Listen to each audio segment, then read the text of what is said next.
आज पूछते उल्लासनगर का नाम आखिर क्या रखें। उल्लासनगर या बदल के भ्रष्टाचार नगर। भ्रष्टाचार से लिप्त शहर के नेता, शहर के अधिकारी किस पे करे विश्वास, क्यों करे विश्वास। जनता त्राही त्राही परेशान है, ना रोड, ना रास्ते, ना जीआर।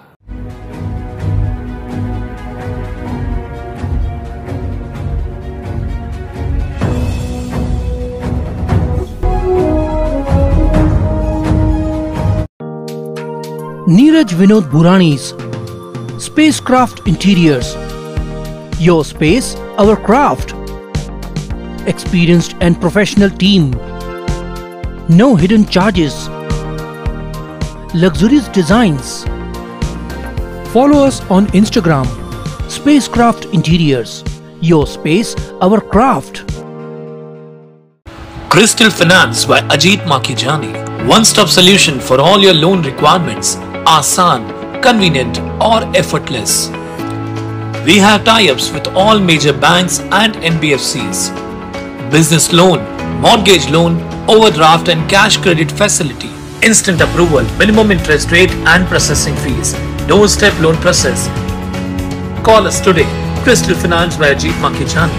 9011 280000. आज लेते एक मुलाकात शहर की आयरन लेडी सरिता खानचंदानी मैडम। आज पूछते उल्लासनगर का नाम आखिर क्या रखें। उल्लासनगर या बदल के भ्रष्टाचार नगर। भ्रष्टाचार से लिप्त शहर के नेता, शहर के अधिकारी किस पे करे विश्वास, क्यों करे विश्वास। जनता त्राही त्राही परेशान है, ना रोड, ना रास्ते, ना जीआर। बड़े बड़े वादे, बड़े बड़े कस्मे, बड़े बड़े काफ़ी बड़ी बड़ी बातें कर करके नेताओं ने इलेक्शन लड़ी। लड़ने के बाद में सब काम उल्टे शहर के।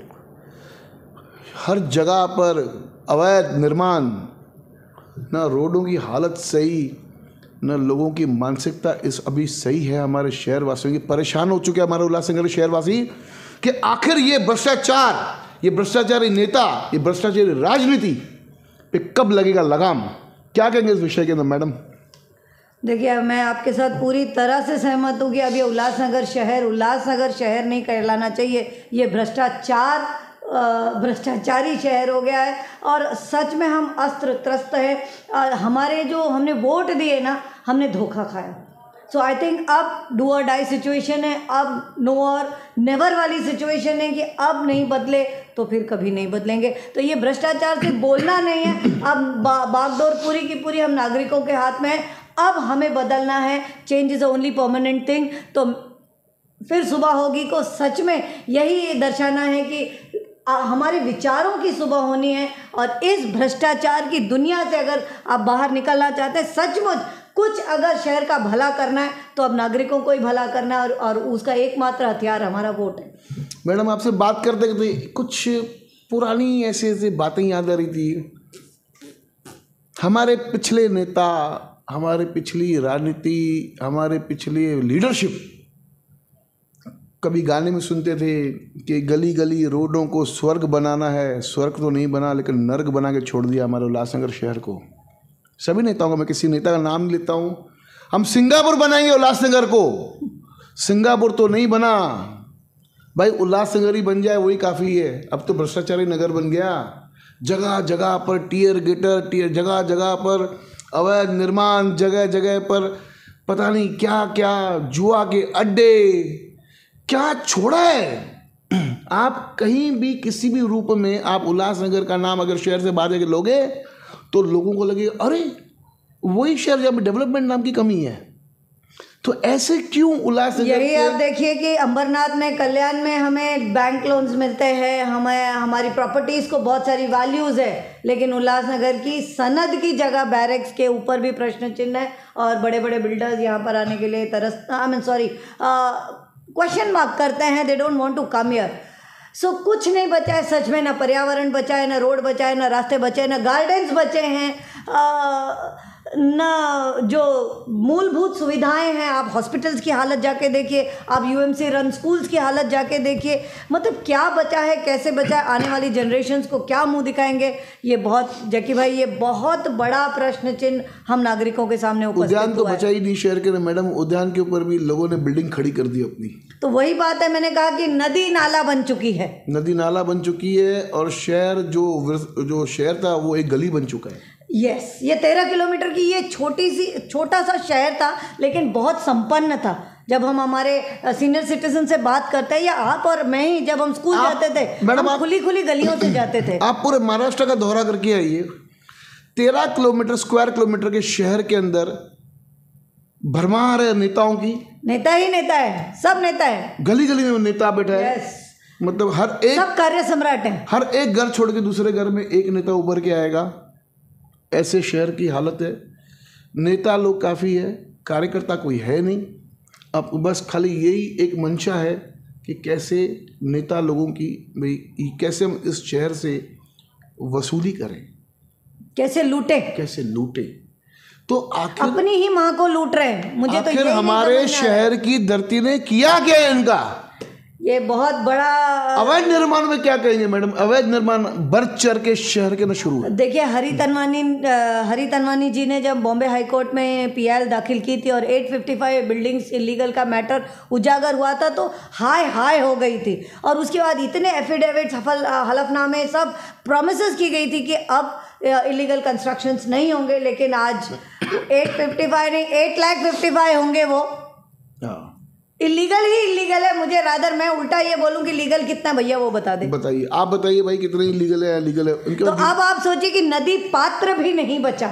अगर आप महानगर पालिका से पूछोगे ना कि उल्लासनगर में वैध बिल्डिंगें कितनी और अवैध कितनी है, तो बोलेंगे वैध तो ढूंढनी पड़ेगी, अवैध होगी तो पूरी यादी हमारे पास। हाँ, तो यादी है हमारे पास, यादी है उनके पास, और भी मोटी लेकिन उस पर एक्शन नहीं हुआ है। वो संपन्न है। हाँ, नहीं, वो एक्शन तो होता ही नहीं है ना।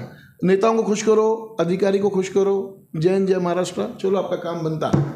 देखिए, पार्टीशन के वक्त उल्लासनगर शहर इतनी एक सुंदर सी नदी पर जो स्थापित हुआ, वाल्धुनी नदी, जो एक लाइफलाइन है उल्लासनगर की, और ये वाल्धुनी नदी आज पूरी की पूरी नाले में तब्दील है और सुप्रीम कोर्ट में बह रही है। इतनी लंबी एक लीगल लड़ाई ये सुप्रीम कोर्ट से लड़ रही है वाल्धुनी नदी, और जो लाइफलाइन कहने वाली नदी आज पूरी की पूरी नाले में तब्दील हो गई है। बड़े बड़े वादे किए गए कि हम नाला सफाई कर रहे हैं, नदी की सफाई को नाला सफाई कह के घोषित कर दिया गया। और आज इस मतलब ज़मीन तो हड़प हो ही रही है, नदी पात्र रिवर बेड तक हड़प हो रही है। इलीगल कंस्ट्रक्शन धड़ल्ले से जो ज़मीनों पे तो बन रहे हैं, आज मैं और आप वो कह रहे हैं, लेकिन ये शॉकिंग है कि पूरा का पूरा नदी पात्र भर चुका है और उसके ऊपर इलीगल। मुझे याद है जब मैं छोटा हुआ करता था, घर पे गणपति रखा करता था, गणपति बाबा से मैं काफ़ी मानता हूँ।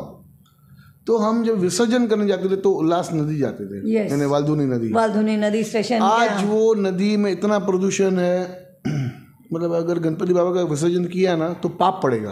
तो ये सिर्फ गणपति विसर्जन तक सीमित नहीं, चालिया साहब का व्रत चल रहा है।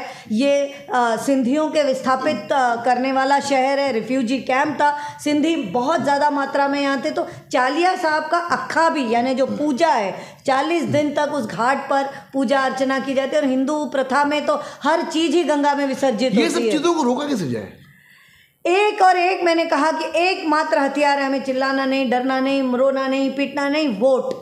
जिस वोट की कीमत अमूल्य है, अतुल्य है, आपको उसकी कोई कीमत नहीं लगानी, अपना वोट नहीं बेचना, बस वो ही एकमात्र ऐसी चीज़ है जो परिवर्तन लाएगा। And I am sure that will create an history, क्योंकि इसी तरह हमें अपने हक के लिए लड़ना है, भीख नहीं मांगनी है। और भीख मांग के समय खत्म हो चुका है। सो जो परिवर्तन है, it's with one vote, and one vote matters a lot. अभी भी वाल्धुनी नदी के इर्द गिर्द कुछ शहर में डेमोलिशन देखी गई। यस, क्या कहेंगे इस विषय के अंदर? देखिए, डिमोलिशन कोई प्यार से हुआ नहीं, करीबन मई महीने से मैं उसके पीछे थी। अप्रैल महीने से इनफैक्ट जब मुझे पता चला, मई महीने में देखिए हम एक नागरिक क्या कर सकते हैं, हम कंप्लेंट कर सकते हैं। ये तो मुझे अभी भी आपके चैनल पे मैं नाम इसलिए नहीं ले पा रही हूँ क्योंकि इतनी अच्छी सी साजिश होती है नेताओं की, प्लानिंग, और इतने अच्छे अच्छे नकली लोग खड़े हो जाते हैं। और क्योंकि जो मुझे पेपर्स देते हैं वो मुझे पेपर दिखाते तो है, देते नहीं है, जीवित है, उसमें फीलिंग्स है। और उसी तर्ज पे हाई कोर्ट ऑफ उत्तरांचल में जब गंगा और यमुना को एक ह्यूमन दर्जा मिला, लिविंग दर्जा मिला, तो पार्लियामेंट ने ये कहा कि अब भारत की सारी नदियां जीवित हैं, यानी वो माँ हैं, यानी उनमें फीलिंग है, और उस फीलिंग को, उस जीवित को मारने का हक नहीं। इवन एनवायरमेंट प्रोटेक्शन एक्ट है, वाल्दुनी नदी भी तो हमारी माँ हुई, वही बात है। तो ह्यूमन राइट्स में सभी यही चौंक गए हैं कि ह्यूमन राइट्स को क्या ज़रूरत थी रिवर में आने की। ह्यूमन राइट्स ह्यूमन इंसानी लफड़ों को देखते हैं। तो यहाँ पर ये मैं तहे दिल से फिर सुबह होगी चैनल के माध्यम से मैं शुक्रिया अदा करना चाहती हूँ ह्यूमन राइट्स कमीशन का कि उन्होंने छोटी सी पुढ़ारी न्यूज़ देखी और अपने आप खुद से, मतलब बिना किसी कंप्लेनेंट, ये मीडिया का असर है कि पुढ़ारी, और उन्होंने ये, मैं आपको पूरा जजमेंट दे रही हूँ, आप कृपया पूरे हमारे दर्शकों को वो जजमेंट दिखाइए। उन्होंने स्पष्ट किया है कि हमने पुढ़ारी न्यूज़ पे न्यूज़ देखा, पुढ़ारी न्यूज़ में क्लियर लिखा है कि वाल्दुनी नदी में इलीगल कंस्ट्रक्शंस हो रहे हैं। तो इन्होंने तीनों बड़े बड़े अधिकारियों को, अब आप ये मजा देखिए कि अचानक से जैसे ही ह्यूमन राइट कमीशन मानवाधिकार का कलेक्टर साहब को जाता है ऑर्डर, तहसीलदार टीम, एसडीओ टीम, यानी मैं 5 जून वर्ल्ड एनवायरनमेंट डे, पर्यावरण दिवस, विश्व पर्यावरण दिवस को मैंने पत्र लिखा सारे जो महानगर पालिका, पुलिस, एसडीओ, तहसीलदार, कलेक्टर साहब। फिर 6 तारीख को मैं खुद गई हूँ, मेरे साथ मेरे कई साथी थे, जिसमें हरी चावला जी थे, जय पंजाबी जी थे, मोती लुधवानी जी थे, चंदन थे, प्रदीप कपूर थे, ऐसे बहुत सारे मेरे साथी थे। मतलब ये वो लोग थे जिनको दर्द होता है नदी के लिए, सही होना भी चाहिए। मैं आपको बताऊं, मुख्यतः रोशनी पंजाबी एक ऐसी कंप्लेनेंट है जिनके पास तहसीलदार और एसडीओ का लेटर था डिमोलिशन का। जय पंजाबी ने बहुत सारी कंप्लेंट्स पैरेलली मेरे साथ करी हुई थी। इसका मतलब हम कंप्लेनेंट थे, हमारे पास कुछ ना कुछ ब्लैक एंड व्हाइट पेपर था, हमारे एफर्ट्स थे, हमने फोटोज निकाले हुए थे। ये सारे का सारा धार रह गया। और ह्यूमन राइट कमीशन के आने के वजह से हमारे गणेश शिंपी जी जो इलीगल कंस्ट्रक्शंस को हटाने के नोडल अधिकारी हैं, हमारे दत्तात्रेय जाधव जी जो वार्ड 3 वार्ड ऑफिसर है। आपको पता है जब मैं 6 जून को वार्ड ऑफिसर में गई तो गेट बंद कर दिया गया और बहुत ही इंसल्टिंग तरीके से हमारे डेलीगेशन को अंदर आने नहीं दिया गया। हम बोर्ड लेकर जब गए तो हमें पर्यावरण विभाग की हमारी जुईकर मैडम ने कहा कि आप बोर्ड लेकर नहीं आ सकती हैं। मैंने कहा मैडम इसमें तो, इस बोर्ड में लिखा हुआ है कि वाल्दुनी नदी बचाना है, बस मैं कोई मोर्चा लेकर नहीं आई हूँ, मैं तो एक प्यार भरा शांतिपूर्वक संदेश ले आई, मैं एक निवेदन देने आई हूँ, मेरी टीम आपसे झगड़ा करने नहीं आई है। और आप पर्यावरण की हेड एचओडी हैं, आप एडिशनल कमिश्नर हैं। तो कहती हैं, उस वक्त तो उन्होंने जोश में कह दिया नदी मेरे इसमें नहीं आती। मैंने बोला मैडम लिख के दे दीजिए। तब उनको याद आया नहीं पर्यावरण में तो आती है लेकिन इलीगल कंस्ट्रक्शन मेरा नहीं आता। अब आप लिंगरेकर के पास जाइए। मैं लिंगरेकर सर के पास तो ऑलरेडी जा चुकी थी। देखिए मैं नीचे से ऊपर क्यों जाऊं जब मेरा कंप्लेंट डायरेक्ट उच्च अधिकारी अजीज सर के है, कमिश्नर साहब से। ये कमिश्नर साहब का काम था ना कि वो सबको बताएं। फिर भी मैं भटकी, मैं और मेरी टीम। हम लोग लिंगरेकर सर के ऑफिस में गए, हम जुईकर मैडम के ऑफिस में गए, हम तहसीलदार के ऑफिस में गए, एसडीओ के ऑफिस में गए। हाँ, हमने अजीज सर के नाम का सीएफसी में लेटर दिया।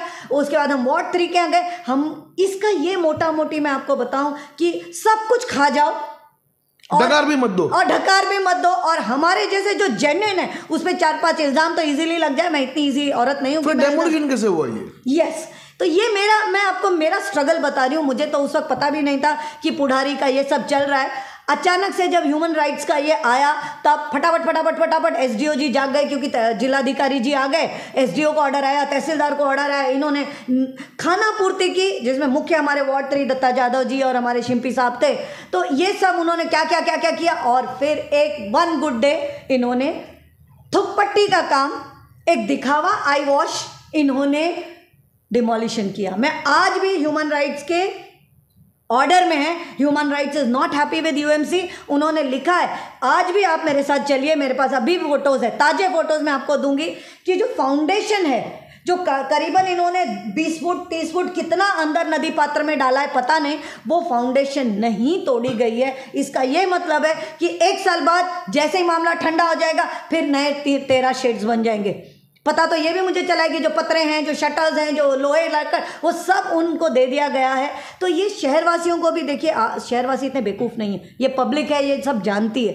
ये आप सभी को भी पता है, 4 नगर सेवक उस पैनल के, किसी नगर सेवक को समझा नहीं, मुकादम को समझा नहीं, उसमें तो बोर्ड ऑफिसर को समझा नहीं। वो एरिया के तो एक वरिष्ठ नगर सेवक है, मैंने उनको फ़ोन किया था, उन्होंने हंस के और बोल दिया मैं तो अभी मंत्रालय में हूँ, मैं आपको बाद में फ़ोन करता हूँ। मेरे को एक ही सवाल था मेरा कि ये बने कैसे। तो सवाल का तो जवाब, यानी कहीं ना कहीं उस नगर सेवक का भी कहीं ना कहीं पर्दे के पीछे कोई ना कोई सहयोग। पर्दे के पीछे नहीं, सब पर्दे के आगे है। प्रॉब्लम ये है, सब कुछ पर्दे के आगे कि शेड बना। यहाँ आप, मैं बार बार कहती हूँ कि आप 2 गोनी सीमेंट नीचे उतरवा दीजिए खाली अपने दरवाजे या बिल्डिंग के सामने, मुकादम आ जाएगा और आपको कहेगा आप इलीगल कुछ तो कुछ बना रहे हो। परमिशन तो आप घर के अंदर, अपने ही घर के अंदर भी रिपेयरिंग नहीं करवा सकते हो। लेकिन इतना लेटर देने के बाद, इतना करने के बाद, अभी अच्छा हम कहते हैं कि ये विपक्ष है, ये विपक्ष है। विपक्ष का काम खींचना होता है, पकड़ना होता है, गलती पकड़नी होती है। क्यों विपक्ष के इसने नहीं पकड़ा? यानी हर जो सत्ता में है वो भी इस 13 शेड में, क्योंकि ये सोने की खान थी, एक दुकान करोड़ रुपए की बिकी है। तो इसमें सत्ता, विपक्ष, अधिकारी, छोटा बड़ा सब लाइन में थे। किसी को कम मिला, किसी को ज़्यादा मिला। जब रोशनी पंजाबी का लेटर था, जय पंजाबी की कंप्लेंट थी, सरिता खान चंदानी की कंप्लेंट थी, तो इन्होंने एक क्रिएट किया। ये मैं आपको बता दूं कि आमदार कुमार एलानी साहब ने उनको एक लेटर दिया है in the month of April. वो लेटर मेरे पास है। कुमार एलानी जी ने सेक्शन 20 खेती एरिया का लेटर दिया है। उन्होंने उस एरिया का लेटर दिया ही नहीं था, वो झूठ। वंचित आघाड़ी मोर्चा कोई कुर्ला कैंप में, उसकी कंप्लेंट का मेंशन ह्यूमन राइट्स में किया, तो सरिता खानचंदानी का मेंशन क्यों नहीं किया? ये मेरा आरोप है, ये मेरा आरोप है। मैं चला जानू या नदीला, ये एक सरकारी मुहिम है जिसके हमारे इस क्षेत्र की स्नेहल दोंडे जी हैं, डॉक्टर स्नेहल दोंडे जी, उनके हिसाब से मुझे जल प्रहरी अपॉइंट किया गया। ऑफिशियली गैजेट है मेरे पास, जिलाधिकारी ने मुझे अप्रूव किया। तो जल प्रहरी का मतलब होता है जल वॉचमैन, और मुझे फक्र है कि मैं वॉचमैन हूँ। मैंने अपनी वॉचमैनी की, मैंने अपनी तरह से बताया। तो मेरा ये प्रश्न है कि हम 3 जन का कंप्लेंट होने के बाद वंचित मोर्चा कुर्ला कैंप का कहाँ से आ गया? अगर वो आ गया तो हम क्यों रह गए? यानी इन्होंने ह्यूमन राइट्स को भी गलत बताया है। मैं बहुत जल्द ह्यूमन राइट्स भी अप्रोच करूंगी, मैं सारी बातें का खुलासा करूंगी कि किस तरह हमारी ये जीवित नदी, जिसे हम माँ कहते हैं, वो पूरी की पूरी एक्सप्लॉइट हो गई है। जल्दी दूसरे नेताओं से भी इस विषय में पूछेंगे कि ये जो वाल्दुनी नदी पे हुआ किस हद तक सही है, पूछेंगे नेताओं से। उनके पास कोई उत्तर तो होगा नहीं, मुझे भी मालूम है, फिर भी पूछेंगे। शहरवासी देखिए आप क्या चल रहा है उल्लासनगर शहर के अंदर। इस बार चुनाव के अंदर आपकी ताकत शहर के बदल देगी। अच्छे व्यक्ति को वोट करना, जैसे शहर का, हमारे उल्लासनगर शहर का हम भविष्य चेंज कर सकें, ये हम सभी शहरवासियों की जवाबदारी है। धन्यवाद। मैं रोकना चाहूँगी, इस वक्त जो आपने 10 दिन पहले जो बाढ़ देखा, बाढ़ का जो प्रकोप देखा, ये प्रकोप वाल्दुनी नदी में इलीगल कंस्ट्रक्शंस का गिफ्ट था। कि आपने देखा कि पूरा का पूरा वो बेल्ट डूब गया था। तो मैं फिर सुबह होगी कि हमारे दर्शकों से रिक्वेस्ट करूंगी कि कृपया ये ना कहें कि ये मेरा काम नहीं है, इससे मेरा कुछ नहीं होगा। ऐसा कुछ नहीं है। अगर पर्यावरण को हमने डिस्टर्ब किया तो हम कहीं के नहीं रह जाएंगे, क्योंकि निसर्ग को कोई नहीं रोक सकता है। तो इस तरह से जो भी हानि होगी आने वाली फ्यूचर जनरेशन तक नहीं, अभी का अभी विनाश दिख रहा है। मिलके लड़ेंगे, भ्रष्टाचार को मिटा के छोड़ेंगे, भ्रष्टाचारी नेताओं को घर बिठाएंगे, ये सभी शहरवासियों से वादा। धन्यवाद। देखते रहिए फिर से बागी न्यूज़ चैनल।